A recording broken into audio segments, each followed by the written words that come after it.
Hello everyone, welcome to my education expert channel. तो कैसे हो आप लोग? आई होप कि आप लोग बहुत ही अच्छे होंगे। तो आज हम लोग बायोलॉजी के चैप्टर टू के जितना भी मोस्ट इम्पोर्टेंट क्वेश्चन है वीवीआई जो बोर्ड 2026 में पूछने की 100% संभावना है, आज वह सारी क्वेश्चंस करेंगे जो बोर्ड 2026 में पूछने वाली चैप्टर 2 से जितना भी प्रश्न पूछा जाएगा वह सारी प्रश्न को आज हम लोग करेंगे। हम लाइव नहीं ले पा रहे हैं, इसके लिए सॉरी बच्चों। अभी तक फ़ोन का इंतज़ाम नहीं हो पा रहा है, जिसके कारण लाइव लेने में जिस फ़ोन से रिकॉर्ड करते हैं वह फ़ोन ख़राब हो चुका है। इसलिए हम अभी व्यवस्था में लगे हुए हैं। जैसे ही व्यवस्था होगा हम आप लोगों के बीच लाइव आकर क्लास लूँगा। क्या करें? तो आज चलिए मेरे प्रिय विद्यार्थी जी, बट हम जितना क्लास अपलोडेड कर रहे हैं सभी क्लास को आप लोग लास्ट 90 डे तक डेली करते रहिएगा। कोई प्रॉब्लम होगा तो आप लोग कमेंट सेक्शन में बताइएगा। अगर नए हैं तो आप लोग हमारे चैनल को सब्सक्राइब कर दीजिए और उन सभी दोस्तों में भी भेज दीजिए जो बोर्ड 2026 में एग्ज़ाम देने वाले हैं। आप लोगों के ही सपोर्ट से हम आप लोगों के बीच लाइव आ पाऊँगा। तो चलिए बच्चों, प्रश्न की ओर बढ़ते हैं। देखिएगा मेरे प्रिय विद्यार्थी जी, फर्स्ट प्रश्न दिया हुआ है मेरे प्रिय विद्यार्थी जी। पुष्प पौधे में नर जनन भाग को क्या कहते हैं? Gynoecium, pistil, androecium, none of these. पुष्प पौधे के नर जनन भाग को क्या कहते हैं? जवाब दीजिएगा आप लोग, क्या कहते हैं? पुष्प पौधे का नर जनन भाग को क्या कहते हैं? एंड्रोसियम कहते हैं। तो इसका आंसर हो जाएगा ए नंबर। क्या हो जाएगा? ए नंबर। आप लोग प्रश्न को समझ समझ के आंसर को ध्यान में रखिएगा। बार बार ये सारा प्रश्न बार बार पूछा जाता है बिहार बोर्ड में, तो ये प्रश्न 2026 के लिए भी इम्पोर्टेंट है। नए हैं तो चैनल को सब्सक्राइब कर दीजिए। चलिए मेरे प्रिय विद्यार्थी जी, अगला प्रश्न देखते हैं। मेरे प्रिय विद्यार्थी जी, अगला प्रश्न दिया हुआ है। पुष्प पौधे के मादा जनन भाग को क्या कहते हैं? Gynoecium, pistil, androecium, none of these. पुष्प पौधे के मादा जनन भाग को क्या कहते हैं मेरे प्रिय विद्यार्थी जी? जवाब दीजिएगा आप लोग, क्या हो जाएगा इसका आंसर? गाइनोसियम कहते हैं। क्या कहते हैं? पुष्प पौधे के नर जनन भाग को क्या कहते हैं? गाइनोसियम। तो इसका आंसर क्या हो जाएगा? ए नंबर। क्या हो जाएगा? ए नंबर, गाइनोसियम। आप ही लोगों का सपोर्ट से मेरे प्रिय विद्यार्थी जी यह चैनल आप ही लोगों का है, आप लोग सपोर्ट दिखाइए ज़्यादा से ज़्यादा। चलिए मेरे प्रिय विद्यार्थी जी, अगला प्रश्न की ओर बढ़ते हैं। अगला प्रश्न दिया हुआ है मेरे प्रिय विद्यार्थी जी। टेप्टम की कोशिका कैसी होती है? टेप्टम की कोशिका कैसी होती है? यूनिलोब्ड, बायलोब्ड, पॉलीप्लाइड, नॉन ऑफ दीज। तो टेप्टम की कोशिका कैसी होती है मेरे प्रिय विद्यार्थी जी? क्या हो जाएगा? टेप्टम की कोशिका पॉलीप्लाइड होता है। क्या होता है? पॉलीप्लाइड। तो इसका आंसर क्या हो जाएगा? C number. क्या हो जाएगा? C number. आप लोग प्रश्न को ध्यान से पढ़िएगा। अगर आप लोग नए हैं तो चैनल को सब्सक्राइब कर दीजिए। अगला प्रश्न की ओर बढ़ते हैं मेरे प्रिय विद्यार्थी जी। अगला प्रश्न दिया हुआ है। पुष्प पौधे में नर जनन भाग के अंतिम स्पोरोफिटिक अवस्था कौन सा है? पुष्प पौधे में नर जनन भाग के अंतिम स्पोरोफिटिक अवस्था कौन सा है? पीएमसी है, एमएमसी है, A and B, none of these. पुष्प पौधे में नर जनन भाग के अंतिम स्पोरोफिटिक अवस्था क्या है मेरे प्रिय विद्यार्थी जी? क्या हो जाएगा इसका आंसर? ए नंबर, पीएमसी। क्या हो जाएगा? पीएमसी। इसका आंसर क्या हो जाएगा? ए नंबर, पीएमसी। अगला प्रश्न की ओर बढ़ते हैं मेरे प्रिय विद्यार्थी जी। अगला प्रश्न दिया हुआ है। पोलन ग्रेन कितने परत से घिरा होता है? पोलन ग्रेन या परागकण कितने परत से घिरा होता है? 2, 3, 1, 4। तो कितने परत से घिरा हुआ होता है पोलन ग्रेन? आप लोग कमेंट सेक्शन में बताइए, क्या हो जाएगा इसका आंसर? पोलन ग्रेन कितने परत से घिरा होता है? तो इसका आंसर हो जाएगा 2। ए नंबर इसका राइट आंसर। तो पोलन ग्रेन कितने परत से घिरा होता है? 2 परत से। अगले प्रश्न की ओर चलते हैं मेरे प्रिय विद्यार्थी जी। अगला प्रश्न दिया हुआ है, देखिएगा। अगला प्रश्न दिया हुआ है क्या कि एक परिपक्व द्विबीजपत्री पादपों में भ्रूणपोष होते हैं। क्या 7 सेल 7 कोशिका होता है? 7 सेल 8 न्यूक्लियस होता है? 8 सेल्ड 7 न्यूक्लियस, 8 सेल्ड 8 न्यूक्लियस। क्या हो जाएगा इसका आंसर? एक परिपक्व द्विबीजपत्री पादपों में भ्रूणपोष होते हैं। 7 cell 7 nucleus, 7 cell 8 nucleus, 8 cell 7 nucleus, 8 cell 8 nucleus. क्या हो जाएगा इसका आंसर? 7 cell 8 nucleus. 7 सेल क्या हो जाए है? 7 सेल 8 न्यूक्लियस। इसका आंसर हो जाएगा बी नंबर। क्या हो जाएगा? B number. इसका आंसर हो जाएगा क्या? B number. क्या आप लोग हमारी बात को समझ रहे हैं? एक परिपक्व द्विबीज पात्र में भ्रूण पोष की 7 कोशिकीय 8 केंद्रकीय होता है। अगला प्रश्न की ओर बढ़ते हैं मेरे प्रिय विद्यार्थी जी। अगला प्रश्न देखिएगा, अगला प्रश्न दिया हुआ है क्या, जब जब परागकण की क्रिया मधुमक्खी द्वारा होता है तो उसे क्या कहते हैं? जब परागकण की क्रिया मधुमक्खी द्वारा होता है तो उसे क्या कहते हैं मेरे प्रिय विद्यार्थी जी? जवाब दीजिए। जब परागकण की क्रिया मधुमक्खी द्वारा होता है तो क्या कहते हैं? मिलिक्टोफिली, माइक्रोमोफिली, ओरिएंटोमोफिली, क्रिप्टोफिली। क्या हो जाएगा इसका आंसर? क्या हो जाएगा इसका आंसर मेरे प्रिय विद्यार्थी जी? मिलेक्टोफिली। क्या हो जाएगा? Malacophily. A is the right answer. A is the right answer. अगला प्रश्न की ओर बढ़िएगा मेरे प्रिय विद्यार्थी जी। अगला प्रश्न दिया हुआ है, अगला प्रश्न की देखते हैं। चींटी द्वारा परागकण को कहलाता है, चींटी द्वारा परागकण क्या कहलाता है? मिलेक्टोफिली, माइक्रोमोफिली, ओरिएंटोमोफिली, चिप्टोफिली। क्या हो जाएगा इसका आंसर? चींटी द्वारा परागकण कहलाता है, क्या कहलाता है? जवाब दीजिए आप लोग। क्या हो जाएगा इसका आंसर? क्या हो जाएगा? क्या हो जाएगा इसका आंसर? चींटी द्वारा परागण क्या पूछ रहा है? चींटी द्वारा क्या हो जाएगा? मैक्रोमोफिली। क्या हो जाएगा इसका answer? B is the right answer. क्या हो जाएगा? B is the right answer. अगला प्रश्न देखिएगा मेरे प्रिय विद्यार्थी जी। अगला प्रश्न दिया हुआ है क्या? अगला प्रश्न दिया हुआ है कि परागकण परागकण को किस में संग्रहित किया जाता है? परागकण को किस में संग्रहित किया जाता है? हाइड्रोजन में, आइस में, लिक्विड नाइट्रोजन में, लिक्विड ऑक्सीजन में। परागकण को किस में संग्रहित किया जाता है मेरे प्रिय विद्यार्थी जी? तो लिक्विड नाइट्रोजन में। इसका सी इज द क्या हो जाएगा? Right answer. क्या हो जाएगा? C is the right answer. परागकण को किस में संग्रहित किया जाता है? लिक्विड नाइट्रोजन में। अगला प्रश्न की ओर चलिएगा मेरे प्रिय विद्यार्थी जी। अगला प्रश्न दिया हुआ है क्या? अगला प्रश्न दिया हुआ है कि मटर में 400 पौधे बीजों को उत्पादन के लिए कितने अणसूत्री विभाजन की जरूरत होती है? ये सब प्रश्न बार बार पूछा जाता है मेरे प्रिय विद्यार्थी जी। आप लोग नए हैं तो चैनल को सब्सक्राइब कर दीजिए ताकि वह सारा गैस क्वेश्चंस आप लोगों के पास 2026 में जितना भी प्रश्न पूछा जाएगा आप लोगों के पास सबसे पहले पहुंचेगा। और अपने सभी दोस्तों में भी भेज दीजिए। आप ही लोगों का चैनल है, पूरे बिहार में फैला दीजिए। जितना भी प्रश्न पूछने वाला है 2026 में बिहार बोर्ड, वह सारी प्रश्न आप लोगों को अच्छे से करा दूंगा, चाहे वह 2 मार्क का हो, 5 मार्क का हो या ऑब्जेक्टिव हो। तो इसका जवाब दीजिए। क्या हो जाएगा? मटर में 400 बीजों को उत्पादन के लिए कितने अणसूत्री विभाजन की जरूरत होती है? ऑप्शन में दिया हुआ है 600, 400, 500, 800। क्या हो जाएगा इसका आंसर मेरे प्रिय विद्यार्थी जी? जवाब दीजिएगा आप लोग। क्या हो जाएगा इसका आंसर? 500। सी इज द क्या हो जाएगा? Right answer. C is the क्या हो जाएगा? Right answer. C is the right answer. इसका 500 हो जाएगा। अगला प्रश्न की ओर देखिएगा मेरे प्रिय विद्यार्थी जी। अगला प्रश्न दिया हुआ है, अगला प्रश्न दिया हुआ है, पुष्पी पौधों में द्विनिषेचन प्रक्रिया की खोज किसने की थी? पुष्पी पौधों में द्विनिषेचन प्रक्रिया की खोज किसने की थी? स्ट्रॉसबर्गर ने, डाबास्ची ने, एमिक ने, नॉनोफदिज ने। पुष्पी पौधों में द्विनिषेचन प्रक्रिया की खोज किसने की थी मेरे प्रिय विद्यार्थी जी? जवाब दीजिएगा आप लोग। क्या हो जाएगा इसका आंसर?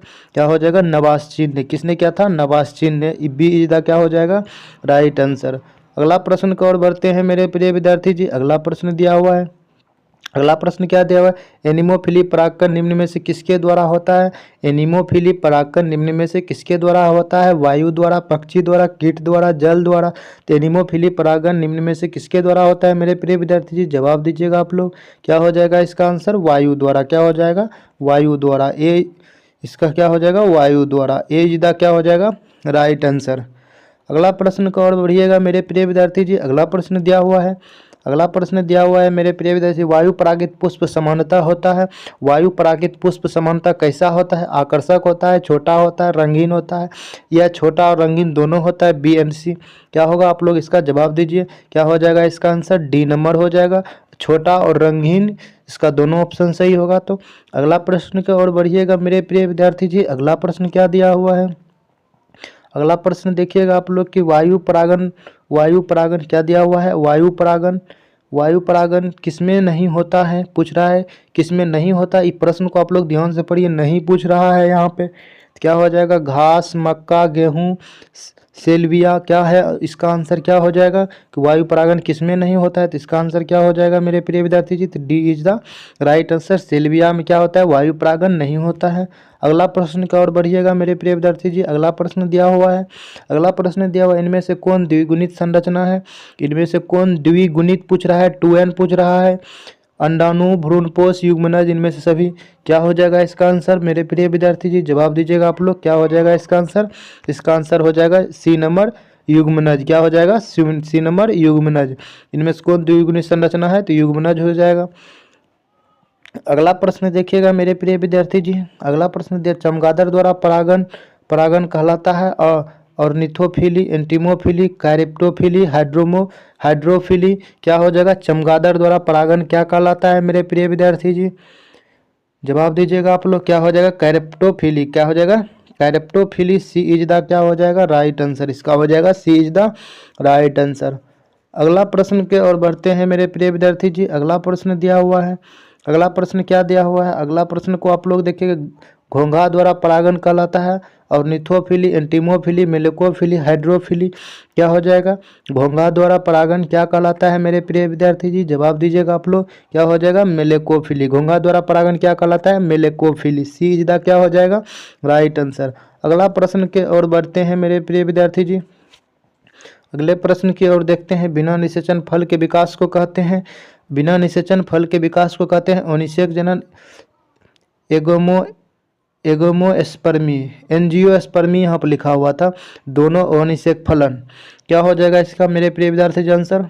अगर आप लोग मेरे प्रिय विद्यार्थी जी इस चैनल पर नए हैं तो आप लोगों से प्रिय अपील है कि आप लोग इस चैनल को ज़्यादा से ज़्यादा सपोर्ट कीजिए और उन सभी दोस्तों में भी भेजिए। और ये आपके छोटे भाई भी है जो 10वीं का तैयारी कर रहा है या तैयारी करने वाला है, उन सभी को भी इसके बारे में बताइए। आप ही लोगों का चैनल है, सपोर्ट की ज़रूरत है ताकि हम आप लोगों के बीच जल्द से जल्द लाइव आ सके क्लास लेके। क्लास पर जैसे अभी यहाँ पर इसमें जगह वो कम बचता है, इसलिए आप लोग समझा नहीं पाते हैं, डायरेक्ट ऑब्जेक्टिव करा देते हैं। नहीं तो आपको एक एक ऑब्जेक्टिव कहाँ से पूछ रहा है, कहाँ से ये आया है, कहाँ से ऑब्जेक्टिव बना, एक एक चीज़ आप लोगों को बताते। अगर आप लोग ये सारा PDF भी लेना चाहते हैं तो टेलीग्राम पर डिस्क्रिप्शन में लिंक दिया हुआ है, टेलीग्राम से आप लोग जुड़ जाइए ताकि आप ही लोगों का बेनिफिट है, सारा PDF आप लोगों को मिल सके। क्या पूछ रहा है? बिना निषेचन फल के विकास को क्या कहते हैं मेरे प्रिय विद्यार्थी जी? जवाब दीजिएगा आप लोग, क्या हो जाएगा इसका आंसर? एनिषेक फलन। क्या हो जाएगा? ओनिषेक फलन। तो इसका डी इज द क्या हो जाएगा? Right answer. क्या हो जाएगा? D is the right answer. अगला प्रश्न देखिएगा मेरे प्रिय विद्यार्थी जी, अगला प्रश्न देखिएगा क्या दिया हुआ है। अगला प्रश्न देखिएगा मेरे प्रिय विद्यार्थी जी, अगला प्रश्न दिया, गुरु बीजाणु मातृ कोशिका को क्या कहते हैं? क्या दिया हुआ है? गुरु बीजाणु मातृ कोशिका को क्या कहते हैं? गुरु बीजाणु मातृ कोशिका से क्या बनता है?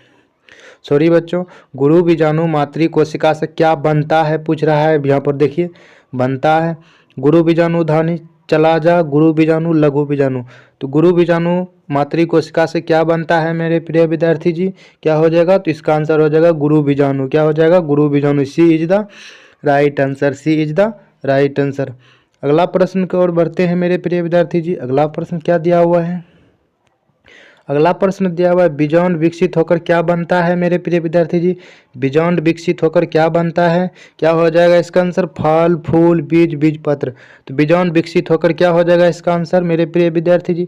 इसका आंसर हो जाएगा C is the right answer. C is the right answer इसका हो जाएगा, बीज बनता है। बीजांड विकसित होकर क्या बनता है? बीज। अगला प्रश्न की ओर बढ़ते हैं मेरे प्रिय विद्यार्थी जी। अगला प्रश्न दिया हुआ है, अगला प्रश्न क्या दिया हुआ है? अगला प्रश्न को पढ़िएगा, युग्मनज क्या है? वो गुणित है, द्विगुणित है, त्रिगुणित है, कोई नहीं। तो युग्मनज क्या है मेरे प्रिय विद्यार्थी जी? क्या हो जाएगा? युग्मनज क्या है? द्विगुणित है। क्या हो जाएगा? द्विगुणित। इसका बी इज द क्या हो जाएगा? Right answer. युग्मनज क्या है? द्विगुणित है। अगले प्रश्न की ओर बढ़िएगा मेरे प्रिय विद्यार्थी जी। अगला प्रश्न क्या दिया हुआ है? अगला प्रश्न दिया हुआ है मेरे प्रिय विद्यार्थी जी, बहुभ्रूणता सबसे ज़्यादा किस में पाया जाता है? जिम्नोस्पर्म में, टेरिडोफाइट में, आवृतबीजी में, ब्रायोफाइटा में। तो बहुभ्रूणता सबसे ज़्यादा किस में पाया जाता है मेरे प्रिय विद्यार्थी जी? आप लोगों से अपील है मेरे प्रिय विद्यार्थी जी, अगर आप लोग नए हैं तो चैनल को सब्सक्राइब कर दीजिए। आप ही लोगों का चैनल है, आप लोगों की सपोर्ट की ज़रूरत है ताकि हम आप लोगों के बीच जल्द से जल्द लाइव आकर क्लास ले सकूं।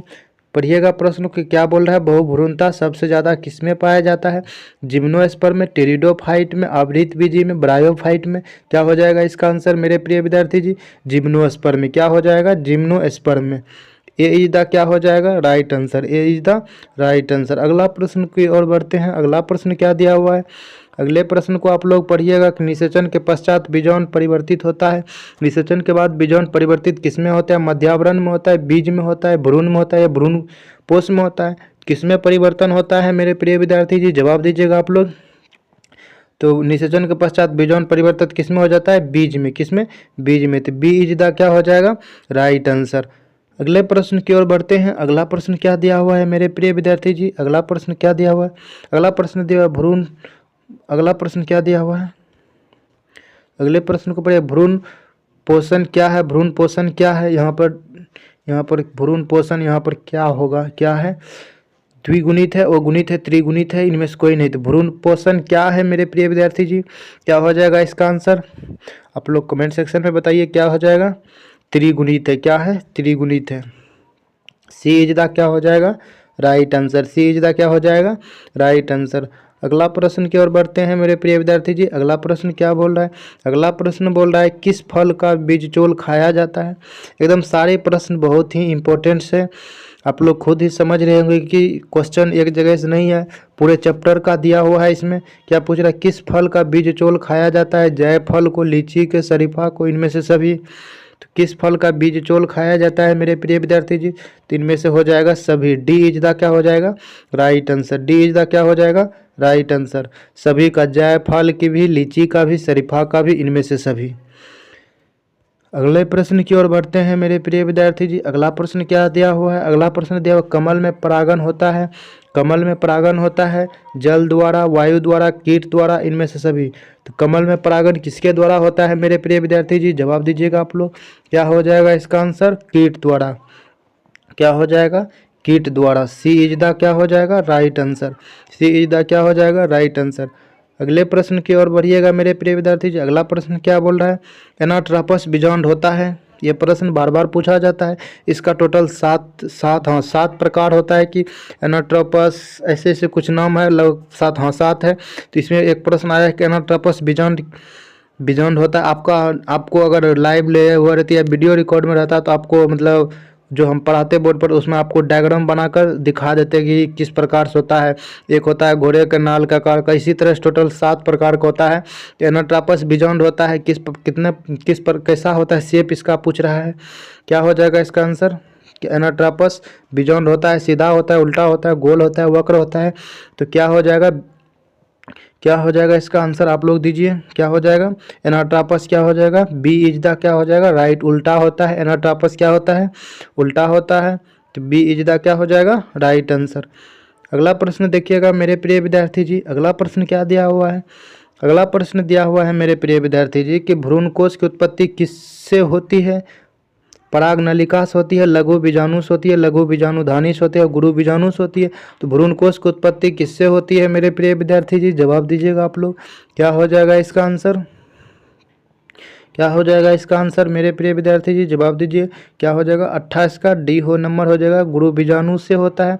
भ्रूणकोश की उत्पत्ति किससे होता है, गुरु बीजाणु से। तो डी इज द क्या हो जाएगा, राइट आंसर। अगला प्रश्न की ओर बढ़ते हैं मेरे प्रिय विद्यार्थी जी। अगला प्रश्न क्या दिया हुआ है, अगला प्रश्न दिया हुआ है मेरे प्रिय विद्यार्थी जी, जायगोट से भ्रूण बनने तक की क्रिया को क्या कहते हैं, एम्ब्रियोजेनी कहते हैं, नॉन एंडोस्पर्मिक कहते हैं, पॉली एम्ब्रियोनिक कहते हैं, एपोकार्पिक कहते हैं, क्या कहते हैं, जायगोट से भ्रूण बनने तक की क्रिया को क्या कहते हैं मेरे प्रिय विद्यार्थी जी, आप लोग जवाब दीजिएगा, क्या हो जाएगा इसका आंसर मेरे प्रिय विद्यार्थी जी, जवाब दीजिए आप लोग, क्या हो जाएगा, ए नंबर, एम्ब्रियोजेनी कहते हैं, एम्ब्रियो। तो इसका आंसर क्या हो जाएगा, ए नंबर। अगला प्रश्न की ओर बढ़ते हैं मेरे प्रिय विद्यार्थी जी। अगला प्रश्न क्या दिया हुआ है, अगला प्रश्न दिया हुआ है कि इनमें किस में एरिल नहीं पाया जाता है, शरीफा में, लीची में, आम में, मिरिस्टिका में। तो किस में एरिल नहीं पाया जाता है मेरे प्रिय विद्यार्थी जी, तो क्या हो जाएगा इसका answer, C is the right answer, क्या हो जाएगा, C is the right answer. किस में नहीं पाया जाता है, आम में नहीं पाया जाता है एरिल। अगला प्रश्न की ओर बढ़ते हैं मेरे प्रिय विद्यार्थी जी। अगर आप लोग ये सारा PDF लेना चाहते हैं तो मेरे प्रिय विद्यार्थी जी इस टेलीग्राम से आप लोग जुड़ जाइए, आप ही लोगों का बेनिफिट है। जितना भी हम क्लास लेते हैं इस टेलीग्राम पर आप लोगों को भेज देते हैं, ताकि आप लोग एक बार डबल बार वीडियो देखने से अच्छा है कि आप लोग इसको PDF के रूप में देख सकें। इस टेलीग्राम से आप लोग जुड़ जाइए, आप ही लोगों का बेनिफिट है, इससे जुड़ना आप लोगों को बहुत ही नेसेसरी है। तो आप लोग इस टेलीग्राम से जुड़ जाइए, या तो डिस्क्रिप्शन में लिंक दिया हुआ है, वहाँ से जाकर भी आप डायरेक्ट जुड़ सकते हैं। तो क्या आप लोगों को गोल पता है न मेरे प्रिय विद्यार्थी जी? क्या आप लोगों को गोल पता है? हम लोगों का टारगेट क्या है अब की बार टारगेट क्या है मेरे प्रिय विद्यार्थी जी? आप लोग को टारगेट पता ही होगा क्या है, 450 प्लस। इस चैनल के माध्यम से आप लोगों को पूरी बिहार बोर्ड की संपूर्ण तैयारी कराई जाएगी। 450 अब की बार 2 मार्क 5 मार्क फिजिक्स का, केमिस्ट्री का, बायो का, हिंदी का, ये सारे का हम आप लोगों को 2 मार्क 5 मार्क सभी क्वेश्चंस आप लोगों को वीडियो के माध्यम से अपलोड करते रहेंगे। और आप लोग सारे क्वेश्चंस, सारे प्रश्न को अगर आप लोग कर लेते हैं तो लास्ट 90 डे में आपका सपना ज़रूर पूरा होगा। अगर आप लोग नए हैं तो चैनल को सब्सक्राइब कर दीजिए और उन सभी दोस्तों में भी भेज दीजिए। अपने छोटे भाई जो बिहार बोर्ड 10वीं की तैयारी करें उन सभी को भी भेज दीजिए, क्योंकि 10वीं का भी क्लास चल रहा है। तो आज यहीं तक, हम फिर मिलते हैं कल 3rd चैप्टर के साथ। और फिजिक्स का आज 2 मार्क और 5 मार्क का क्वेश्चन अपलोड करेंगे। लगभग 5 क्वेश्चन 2 नंबर वाला और 2 क्वेश्चन या 1 क्वेश्चन 5 नंबरिया अपलोड करेंगे। वीडियो अपलोड यूट्यूब पर रहेगा, आप लोग देख लीजिएगा। तो आज यहीं तक मेरे प्रिय विद्यार्थी जी, थैंक यू। अगर जुड़ना चाहते हैं टेलीग्राम से तो इससे आप लोग जुड़ सकते हैं। ठीक है मेरे प्रिय विद्यार्थी जी।